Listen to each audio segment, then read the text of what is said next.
Thanks, Samantha. Hello, my name is Dan Marrujo. I'm a senior technical support analyst. I'm going to talk about the best practices, specifically for ITSM and some advanced techniques for Helix dashboards. Okay, this is the agenda for today. We want to talk a little bit about the architecture, how the components connect between each other, a little about user sync, a brief introduction about how that works. Um, what is a panel versus a report between our two products, Smart Reporting versus Helix dashboards? Also, we want to talk about variables, overrides, the main graphics on Helix dashboards, data links, how to make the data links or drill through. Maybe you are more familiarized with that concept. And also, we're going to talk about query structure, best practices, and what the query inspector is useful to. Okay, let's talk a bit about architecture. This is the high-level concept about how this works. When you log into ITSM as a user, you can cross-launch the ADE platform, and then from ADE you can cross-launch Helix dashboards. Helix dashboard, same as Smart Reporting, fetch its data from a Helix ITSM, and it does with the ARJDBC connector. So there's a connection between dashboards and the ITSM, but same as Smart Reporting, Helix dashboards never connects to the AR database directly. So there are two environments here. The first one is Helix ITSM that has its own RSSO. And then with the SSO from ADE, they talk to each other to provide the credentials, and that's how the cross launch is done between these two environments from ITSM and then from ADE. Then also it's not showing here, but from ADE you can also launch many applications. I will talk about that later and give you a quick explanation about it. So the first question is, what is ADE? ADE is a new concept that we have on BNC and stands for Autonomous Digital Enterprise. That the main intention is to put everything together in just one place, like a startup page, and then from there go to all the applications that you have available in your system.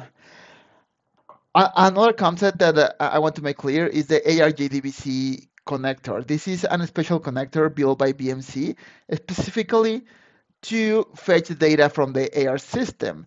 And it does this from forms. If any data is on forms, you can fetch it from Helix dashboards.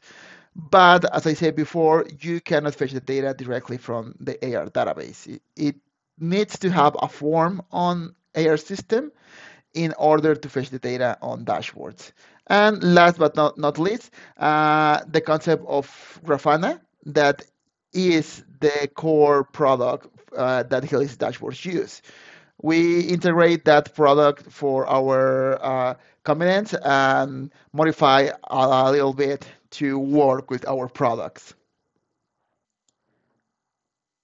Here is how it looks, the main portal page from ADE. As you can see, there are many applications in here, and you can also cross-launch again ITSM from the ADE page.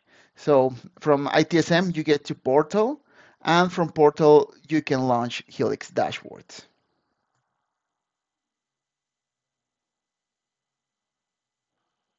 Okay, now that we have the concept of the architecture, I want to talk about how the user sync works here on dashboards. First, I want to start between the difference between Smart Reporting and Helix dashboards. In dashboard, you can set a default role that can be configured from ADE. Another difference is that this is based on webhooks. These are special forms on the AR system, and versus Smart Reporting, it runs an escalation. That's the difference on how these mechanisms work. Also, a key difference is that ADE is the one that manages all the groups and permissions for dashboards. If you want to make any changes about it, you need to do it directly on ADE, and ADE will sync any group to Helix dashboards. In Helix dashboards, you cannot configure any kind of groups. So those are the key differences when we're talking about versus smart reporting. Another key point is the ITSM interoperability. And as I mentioned before, this works based on webhooks. Webhooks are nothing more than these forms that has some special instructions. For example, for this one is to create a user, and here's the action that it will have. Uh, in these webhooks, you need to configure the ADE SSO details to connect to the ADE system, and here is how the connection is made between ITSM and Helix dashboard. So that is why AD credentials are needed here. As I said before, the RSSO and the AD SSO needs to connect, and this is where the details are stored. So if you are troubleshooting user sync, you need to make sure all these forms are correctly filled and have the correct information. So the ITSS system can connect properly to ADE and send all the users and do the user sync correctly. Okay, so on dashboards, there are only three roles available so far. Is the reporting viewer, the editor, and the admin. As its name says, viewer can only see the dashboards but not make any edits or so. Editor has more privileges like modifying or create new dashboards, also can create some schedules, and report admin has permissions for everything basically. For more details, you can check the official documentation that has exactly what issue roles do. And about the groups, these are just groups contain a bunch of permissions that you can get together to administer more easily the AD system. Let me explain you directly on one of our test systems. On ADE, you need to be an administrator to review the user permissions and group. So if you log into ADE, you need to get to the user access, and you'll have three options. The first one is to administer the different roles and permissions. This is the list of roles that we have available on ADE, and here are our three roles for reporting.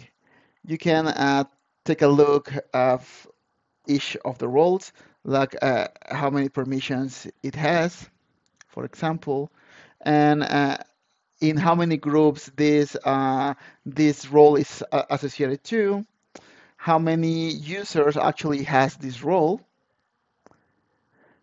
and this is just to administer the roles itself. Also, an option is to enable as default or not. This is very important because for reporting, you need to assign default role that normally is the reporting viewer that is out of the box. In this lab, we set it to editor, and this means that any new user that gets synced into ADE and hence to Helix dashboard would be assigned with the reporting editor role. This means that any new user will have editor permissions.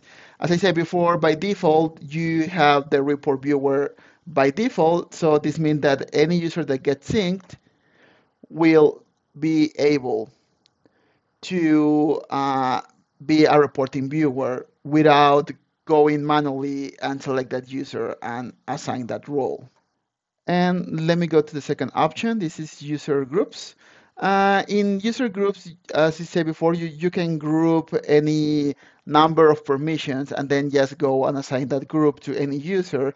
So this is like just like administering to have a better administration on how your roles group.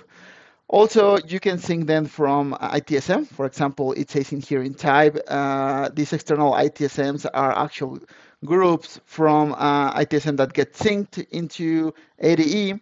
And by this way, you can basically do a better administration on how your groups. You can create new groups. For example, let me create a test one, and then you can assign any user to this group. And the last option is the user and keys. This will be administration directly from each of the users. You can assign roles directly to each of the users in here, or groups. For example, this specific user has these three groups associated, and if you want, for example, a common use case is that when they log in, they don't have access to Helix dashboards. So you can look for the reporting roles and assign any role to them. Admin will give in all the permissions, but let's say we only want this user to be a viewer, just to get in and review the dashboards. So in this tab, you can give that kind of permissions to a specific users manually. Okay, that's all that I have for UserSync. Now I'll transfer this to my colleague Nagesh, that he'll talk about the next topics. Thank you, Daniel. Thank you, Samantha. Hi, all. In this demo, I would like to discuss about the smart reporting versus Helix dashboards. In smart reporting, we have single data source connected and then create the reports and dashboards with different visualizations. Here, visualizations means table, crash tab, charts. These are the different types of reports. In Helix dashboard, we call them as a visualizations. In smart reporting, report creation area looks like as below. For example, based on the given data source, on the left side, you can see the available columns. In the center, we can see filters, sessions. On the right side, this is the report creation area. So based on the use case, we drag and drop the required columns to the right side columns area so that report will get created. So when we compare with the Helix dashboard report creation, this is how it looks like. So in Helix dashboard, we, once we start creating the dashboard, we need to select the panel. Here panel is a report creation area. Within that panel, we will provide the data source details and then query type. And we need to select the visualization. Here visualization means a different type of the reports. Let's say table, grass top, chart, different types of charts. On the right side, we should be able to see these visualizations. So once we select the data source, we can give the query type. Here I have selected the service management. Then we will provide the some sample query to get the data. For example, in this class tab report, I have given the query to fetch this data that is related to the asset distribution. So this is how the report creation panel looks like in Helix dashboard when we compare with the smart reporting. Now, let's take a look at the Helix dashboard.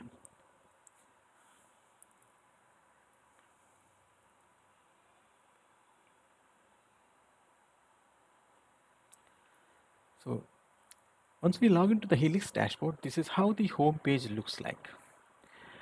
So home page itself, it is a dashboard.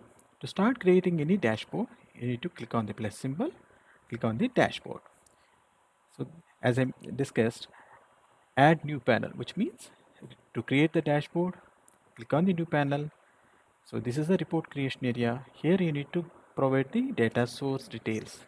So by default, we have the BMC Helix plugin, that is a data source connected. From that plugin, you can see multiple query types, multiple databases present in this BMC Helix plugin. So I'm going to select the service management query type and then select the SQL type. For example, I would like to pull the data related to the HPT help desk form, that is a table, with simple some sample query. How we can get the data? After selecting the query type, select the type of the query and then provide some sample query. Here I have provided a sample query like this, and then click on the refresh. So while it is refreshing, that means it is fetching the data. Select the visualization. You can see the different types of visualizations available on the right side. Time series, bar chart, stats, gadget chart, table. I'm going to select the table visualization. Once you select any type of the visualization, below the visualization you can see the options. That means based on the given visualization, you need to select the options for that visualization. So while it is fetching the data, let's click on the apply. So it seems like it is taking some time to fetch the data. So basically this is how the report creation area looks like when you compare with the smart reporting in Helix dashboard. Now let's discuss about the variables. What is variable? In smart reporting, we have the filters. What is filters? So based on the given dashboard, given query, dashboard will or reports shows the data. The moment you provide any filters, so that means you are asking the report to show the data based on the given value. For example, I have n number of servers. The moment I select any one server in the filter, so the dashboard or report data will be filtered out based on the filter selection. In the same way, in Helix dashboard, we have the variables. Here variables means it's a filters, and we have the different types of the filters available in Helix dashboards. For example, here a query, custom, text box, consent, data source, global variables, chained variables, that means cascading variables. In in smart reporting, we have the cascading variables. What is cascading variable? A variable which fetches the data based on the primary filter selection. That means, for example, I have a operating system filter. If I select the Windows only, my second filter should fetch the server names which is related to the operating system Windows only. If I select the Linux system in the variable, my second filter server names should fetch the servers only which belongs to the Linux only. This is a cascading filter. So these are the different types of filters, that means variables available in Helix dashboards. So let's have a look at the variables, how we can create the variables, what are the types of variables, and how can we create the cascading variables as well in Helix dashboards. So if you take a look at this, this is the out of box dashboard, and I will pick this out of box dashboard to demonstrate about the variables. Here you can see the drop downs, that is a status, this is one variable, priority, this is one variable, company, assigned group, instant ID. So here, based on my filter selection, for example, I will select assigned. So based on this filter selection, this dashboard will reflect the data. See, the data got changed. Same way, if I change the filter selection, that is a variable selection, to closed, for example, so based on my status variable selection, the entire data will change. All these cases related to closed. Now, uh, how we can create the variables? Let's have a look. In the dashboard, you can see settings option. Click on the settings button. Here you can see the variables. So as we have the created the variables here, let's have a look. For example, I would like to create a variable for the status. Click on the variable, that is a new variable. Here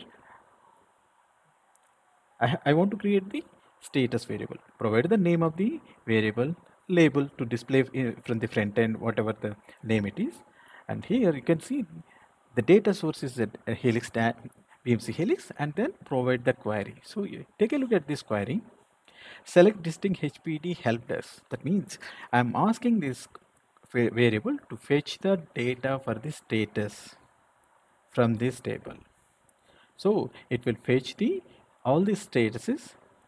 The moment I provide this query, I can see values here. So these are the statuses available for that column from that table: assigned, resolved, and closed. See? So let me click on the update. Let's go back to the another variable. For example, this is the priority. So in the same way, provide the variable name, label, data source. Once we have the data source, you can see two different options here to refresh the dashboard: on dashboard load, on time range load, which means The moment when you try to execute the dashboard based on the dashboard load, it will load the data or time range. That means I want to see the data for past 1 week, 90 days, 60 days, or 1 year. Based on that selection, data will be displayed. That means on time range. Now coming to the query, I have given a query, select distinct HPT help desk. This is the form, and I want to get the priority column from this table. So whatever the priority is for the instance created, I want to see the data. Here I can see critical, high, low, medium. These are the all priorities available for this column from this table. So this is again a normal variable which we have created. Based on this variable, we get the data for the priority.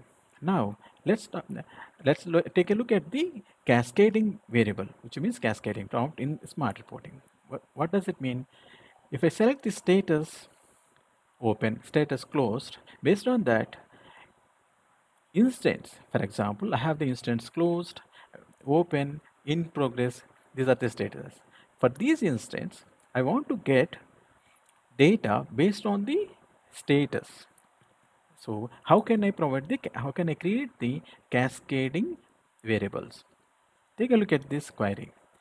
So in the same way how we created this variable status, we can create the variable for instant ID as well. See, select distinct HPD help desk instant ID.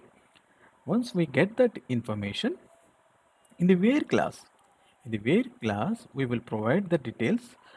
This where class should point to the existing filter, that means existing variable. How we can add that variable? Using the dollar symbol. So I'm asking this instant variable to first check the existing variables like priority, status, and then assigned group variables. Check those variables, and whatever the value I have selected in the status assigned group variables, based on that selection, instance should display. This is what the condition I have given. Okay. Now coming to the coming to the other values here, multi-value. That means if you want to select more than one values in the drop down, that means a variable, you can enable this option. And other value, that is a include all option. That means if you enable this, you can see all. That means while selecting the values, instead of selecting one by one value in the drop down, we can select all. That means at a time all values. This is how we can create the variables and cascading variable in the dashboards. Let's go back to the dashboard. Let's take a look the variable how the variable work. Let's say here I have selected all values. That means I'm asking this dashboard to display assigned, resolved, and closed. Now let me select only assigned variables. Sorry, assigned status. I have selected the assigned. If we take a look at this incident, it is refreshed, and all the instance here is related to assigned. You can see this status as well, assigned. The dashboard reflected to show the data of assigned, and all the instance which was pulled out here, status assigned only. For example, I will select assigned and only critical instance. For example, critical priority. So the moment I select the value in this variable, again this instant variable will get reflect. Take a look at this. It will get refresh, and it will pull the data instance only related to the critical events. You can see only critical events here and assigned. Now let's come back to the company. For example, here it shows 3 companies. If I select only one company name, again this instant ID variable will get refresh the data, and it shows no data available because for the selected company there is no data available. Let me select other company. So this filter instant ID will get reflect, and dashboard also will get reflect.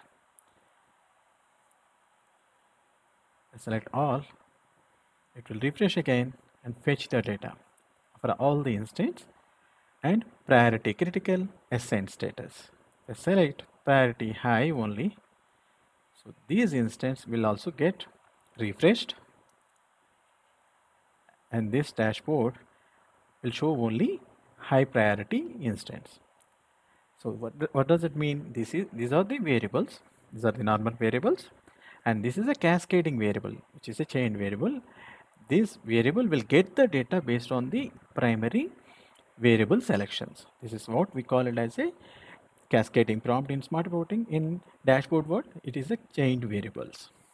Now, let's have a look at what is drill through functionality in Helix dashboard. Drill through functionality means a dashboard which talks about the summary data navigating to the detailed information. How we can create the dashboard, and how can we create the drill through link in between the master to the child dashboard. A master dashboard which shows a summary data completely, and the moment I want to see the detailed information to get some insights about that detailed data, it will create a drill through link. The moment I click on that drill through link, it will navigate to the child dashboard. That is what a drill through link. How can we create the drill through link? To create the drill through link, we need to create first master dashboard, then child dashboard, and create the drill through link. How we can create that? As we have the out of box dashboard, let me demonstrate that. Here we can see asset components. This is an out of box dashboard. In this dashboard, you can see crash tab report. This is a this is a table. So here, based on the variable selection, it shows the data for manager and uh, the data for unknown and total, which means I have the assets. I have the assets which was in unknown status for this not managed.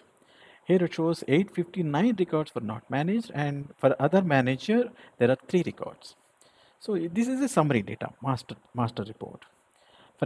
Here, I want to see what are those 859 unknown records, unknown assets present. I want to see what are those 3 records or 3 assets which belongs to this manager.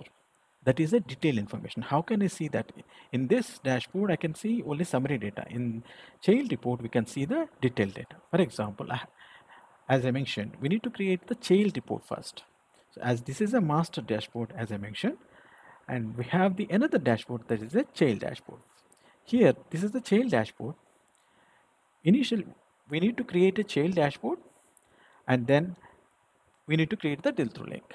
To create the child dashboard, based on the given use case, we need to provide all the detailed information like asset name, asset life cycle, priority, site. All this is a detailed information. Okay. Now, how we create the drill through link based on the variables again. So we should have the unique column to create the variable, and based on that variable, we will link this child dashboard with the parent dashboard. How we can create that? Let's go to the edit mode of this child dashboard first. Let's have a look at this design. This is the detailed information. Now let's have a look at the variables. As we discussed in previous, to create the variables for any dashboard, go to the settings, click on the settings, click on the variables. Here you can see all these variables. So here you are not able to see the query here, because for the child dashboards, what we do, we create we create the dashboards, and then we make these variables as hidden, because for the child dashboards, the purpose of having the child dashboards is we can create or we can get the data from the master to the child dashboard only. That is the reason. So we have the dashboard present, we have the variable here, and the variable was hidden. Now let's go back to the home page, I mean child dashboard. Here, whatever the variables we have created here, how we can create this drill through link based on those variables. Take a look at this URL, that is a child dashboard URL.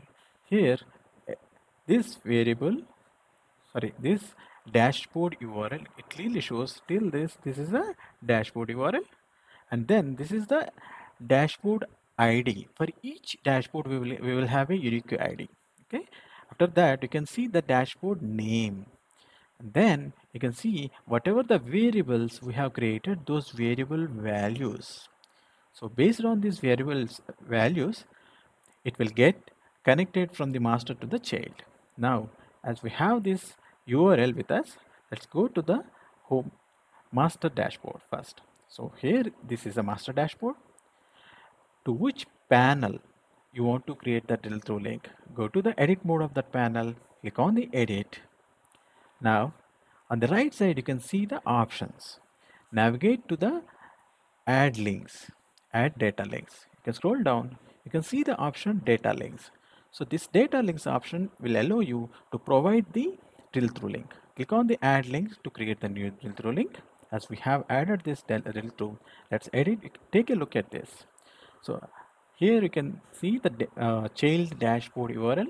This is the ID, asset details. This is the dashboard ID and dashboard name. Now go back to the parent. So here you can see the same URL was present here till dashboard name, till through dashboard name. After that, whatever the variables and conditions present here, we need to create these variables. Here you can see at the where manager means I am asking this variable. We have seen this variable was created in the child dashboard. This variable, and I'm calling this variable with the condition $manager. That means this is a variable present in the child dashboard, and I'm calling this variable from using this condition. And then one more variable I'm calling, that is age of the instance. So how I'm calling, I want to see all those values. So based on this condition, I'm asking the child dashboard to display the values for the manager and the age of the instant. So once we provide this drill through link, click on the save button. So it will create this hyperlink here. See, the moment I mouse over the icon here, I mean that means uh, it will create a drill through. You can take a look at the bottom. It formed a drill through hyperlink.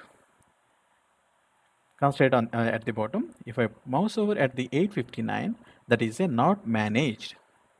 So it has created a URL with the drill through link and exactly whatever the values I have selected, that is age, unknown, where, company, all. It has created this drill through link. So now let's go to the main page. That means a master dashboard. Here I can see values, that is a 859 and 3. Let's say I want to see these 859 values in detailed dashboard. Click on this 859. So it will open a detailed dashboard, that is a child dashboard, in a new window, that is a new pop-up window. So what I'm expecting here, the detailed information with all the columns for these 859 records should display. So see, it is loading the data now. Yeah, all these records, 859 records, loaded in the child dashboard. So this is how drill through functionality works, from the master to the child. That means the summary to the detailed information. This is what we call it as a drill through functionality. And let's discuss about one more functionality, that is linking the dashboards. So if you take a look at the link, configuring links between the dashboard means this is not exactly like a drill through functionality. However, it works in the same way, like I want to navigate from one dashboard to another dashboard. That doesn't mean we have the summary to the child relation. It means like in a day-to-day activity, I execute 10 or 15 dashboards. So in my environment, I have the 500 to 1000 dashboards. Instead of searching all my 10 to 15 dashboards, what I will do, I will create a links between those dashboards which I execute on daily basis. So that will save my time. How I do that? Let me show you. So here, for example, this is my dashboard, asset compliance. So from this dashboard, I would like to execute one more dashboard, asset overview, asset contracts, asset inventory. So usually what we need to do, we need to go back to the home page, search for those dashboards. Instead of doing that, what I have done is I've created a links. That is it. Just a linking one from one dashboard to the another. See here, you can see that links over here. I have created a links for 3 dashboards from this main dashboard. How we can create these links? So to create the links as well, go to the settings. For any dashboard, click on the settings button. You can see the option here, links. So here, to create a new link, click on the new link. As we have created a link, click on the edit. Provide any name. For example, whatever the dashboard you are executing, provide the dashboard name or any name. And type, what is the type of the link you are creating? I'm creating a link here, right? So I have given a link and then provide the dashboard URL directly. And then you want to open this dashboard in a new window. So enable that option. Then go back to this, click on the asset overview. So this dashboard will open in a new window. That means instead of going back to the home page, search for the dashboard and execute. So this will, creating that links between the dashboard will save the time to execute the dashboard. See, this is executing now and it will load the data for that asset dashboard. Yeah. So from this dashboard again, I have 3 more links. For example, asset compliance. So for example, from this dashboard, I would like to navigate to the asset compliance. If I click on that asset compliance, so this link dashboard will allow me to execute that asset compliance. See, asset compliance dashboard was opened, which is a primary dashboard. So here you can see drill through means navigating from summary to the child. That is a specific use case. Linking means we can link any dashboard with any other dashboard. It is just like moving from one dashboard to the another instead of searching from the home page. This is how the linking dashboard works and drill through functionality works. Thank you. Over to you, Daniel. Thanks, Nagesh. Let's talk about query structure. On Helix dashboard, there are 2 different ways to build your queries. The first one is inform mode, that is a helper from the UI that will build the query for you. And the second one is to build yourself the query, writing it directly on this space, on the SQL editor. In Helix dashboard, there are header options. In here, you can manipulate some date formats and other functions that we will talk about in the demo. Uh, Also, we're going to cover the variable syntax. What is the default date picker? That is this one that we have over here, and the advanced variable formats. This is just in case you need to set your variable to be printed in a very specific way. Also, we're going to talk about the DBFN. This is a special function that we have on the Air system. And this is basically to run any function that your database can run. For example, there is a list of specific functions that can be run out of the box without calling dbfn.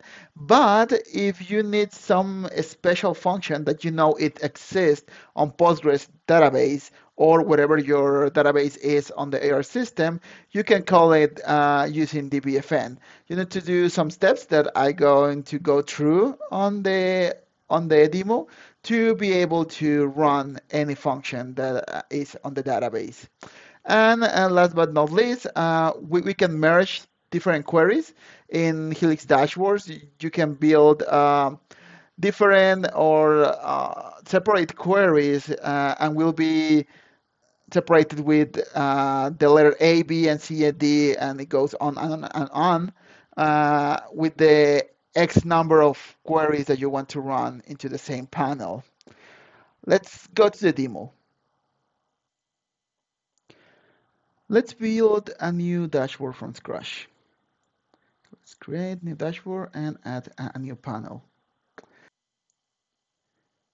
Data source needs to be BMC Helix, and the query type needs to be service management to fetch data from ITSM. Here are the 2 types of queries that you can use. The first one is the assistant one that will build the query for you. It's form, and the second one is SQL. Let's start with the first one, form. The first option after type is header.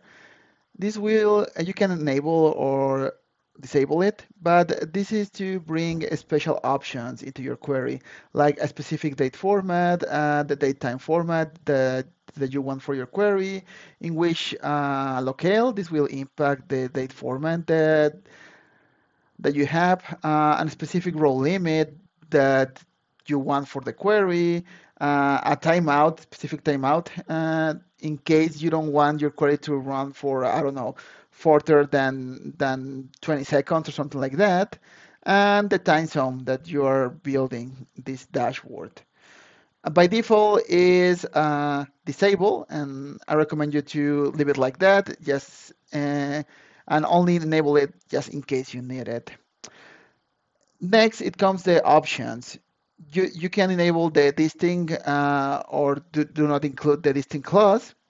How many entries do you want in here? The time zone that you want your query to be on, and these two ones are very important. The first one is to sync the SQL. This means that everything that gets written in here will go to the second tab that is SQL. And the other one is to show the query. This is to see how the query is building so far. For example, as soon as I enable it, it will start putting the distinct in here. If I remove the distinct, it will remove it from the query. I really recommend you to always use show query so you will know how this query is being built at the moment you start enabling all these fields. And as I said before, if you have disabled sync query, you won't see it in here, but if you get back to form and click on sync SQL and get back to SQL, the query that you have on form will be moved into here. So both of them will be synced. I recommend you to always use stable mode when you are designing, and also a best practice is to always have a limit when you are developing a dashboard. You can remove the limit later in case you need more records, or move these fetch entries to something different than 100. As this is an advanced webinar, I'll focus my explanation on the SQL type. As I said before, on the SQL editor, you can drop directly your query. This needs to be a query that the AR system understands. It's not a common query that you run directly on the database.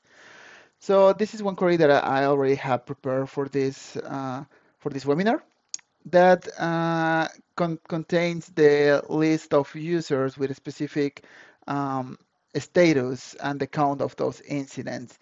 So let's start line by line what we're using here.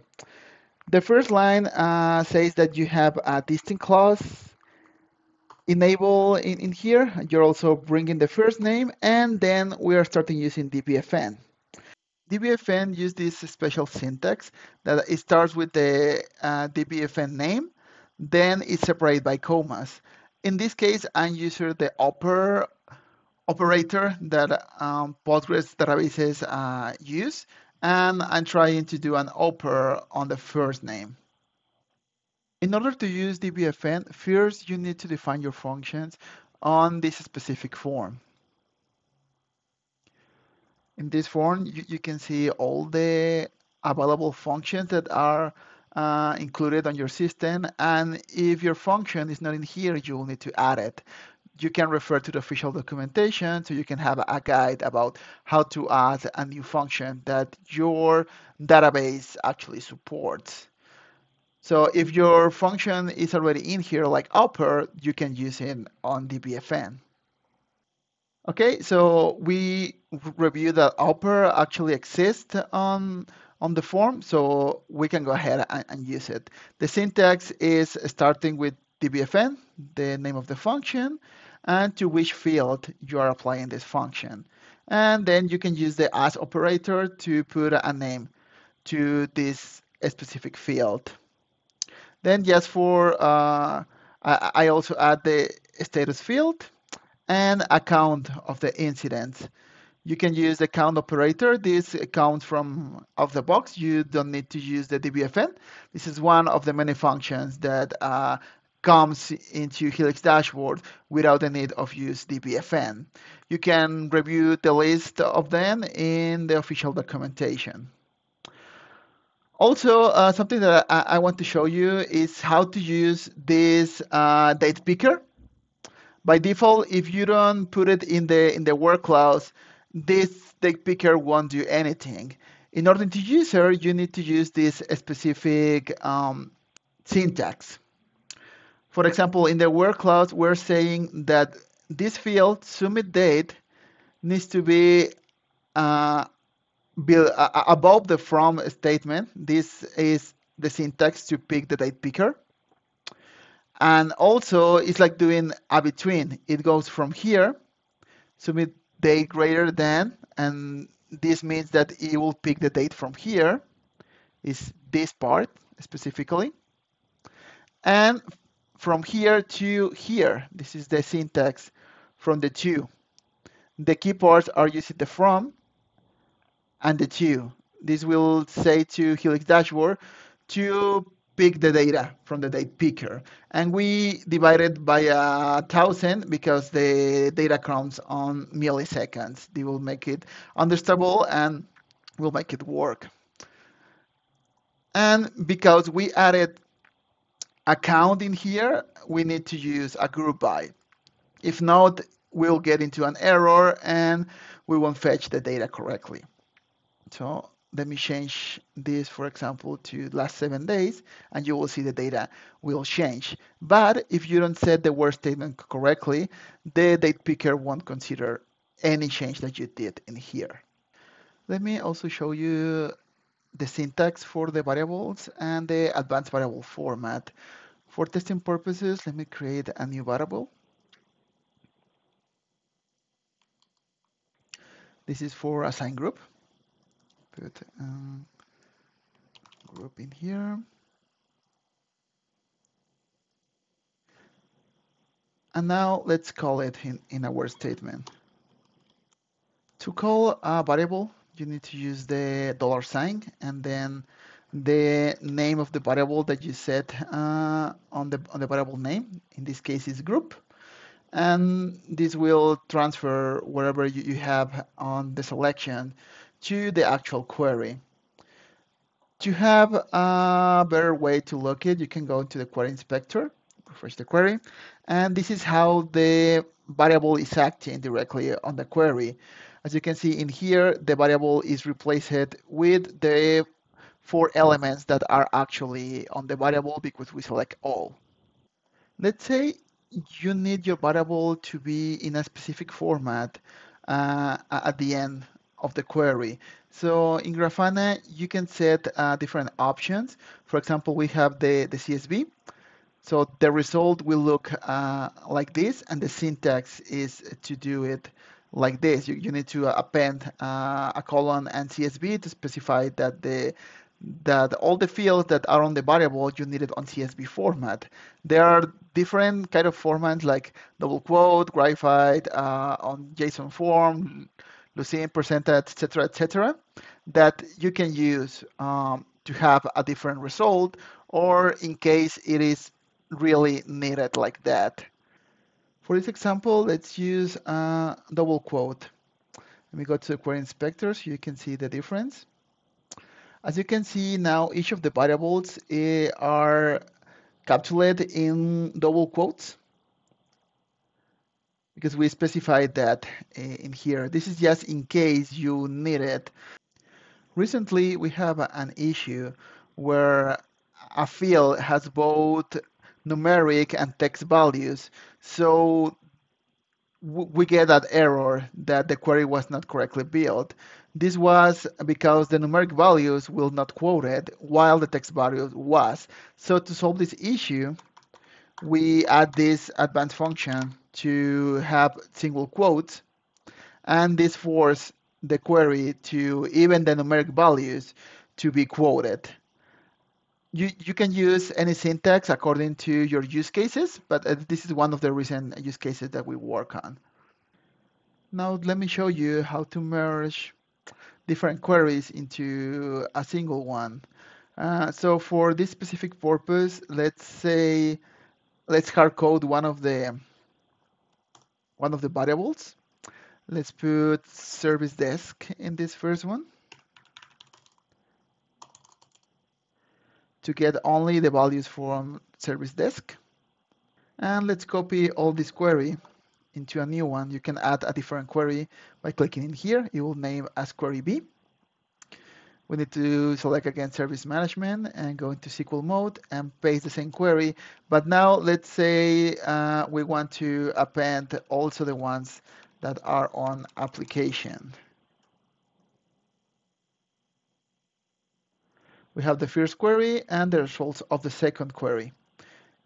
You can see both different results by doing this. But in case you want to merge them, there's a special function on the transformation that you can use to merge them together. Need to click on merge. As you can see now, the drop-down menu disappears and both of the queries now are merged. We can see both of the groups into just one big table. Let me extend the range to see more data from both of the tables. If we remove this merge, we will see only one in one side and the results in the other one. And we can merge it again by clicking here, and both queries will be merged into just one query. This is very similar like the union that we have on smart reporting, and it will have better performance because instead of having one big query, we can write different queries, have A, B, C, or D, and just merge it into a single one using the merge option without impacting that much the performance. Now let's talk about best practices. These are recommendations I'll give you when you start developing a panel or a dashboard. So the first one is that always limit your queries. Because you are developing, you may run some wild queries that may impact the performance of your AR system. So before starting, I always recommend to start with a limit clause. You can remove it later, uh, but make sure to use it always on the development phase. Something that you need to analyze is that if this thing is necessary. This thing case by default on smart reporting, but it's not really necessary in all the cases, and this only affects the performance of the system. This thing is a clause that can increase the running time of a dashboard by doubling or tripling it, depending on the case. So if you don't really need to have a distinct clause, please don't use it. Always use stable mode to start with, and then move to any of the graphics that Grafana offers. And always try to use a where statement. Try to limit the data to avoid an impact on the AR system. Try to avoid plain data extraction. Remember, this is a BI tool, and the main intention is to display the data on an organized way. Helix dashboard is not intended to extract data from the AR system, it's just to show it on a meaningful way to then make decisions, business decisions. To test your variables, always first try to fetch the data directly in one of the SQL editors, and when you know your query is working, then copy and paste it into your variable. And if you run into any issues, always use the query inspector. We'll give you more information about what's wrong on your query, and will be really, really easy to go over it and to try to figure out if you are missing something on the query. Next topic is Query Inspector. There are 4 tabs in Query Inspector. This is a very useful tool. In data, you can download all the raw data into a CSV. This is just if you want to analyze your data to see if you're fetching the correct one. You can export it in a formatted way, or not to download it to Excel. This is a very useful tool to be sure you're fetching the correct data before moving to a different format like a stats or a pie or a bar chart. It's better to see it just on a table, and it is good to know you are fetching the right data. The next tab is stats. This contains useful data that like how many time it takes to fetch back the data, how many time it takes for Grafana to process the data when it comes to the tool, how many queries are running. Remember, we can run different queries like A, B, C, or D, and how many rows were retrieved in total. The next tab is JSON. This contains the actual raw stuff that runs in the background. Uh, JSON format is a very popular one that contains all the information about how the panel is actually built.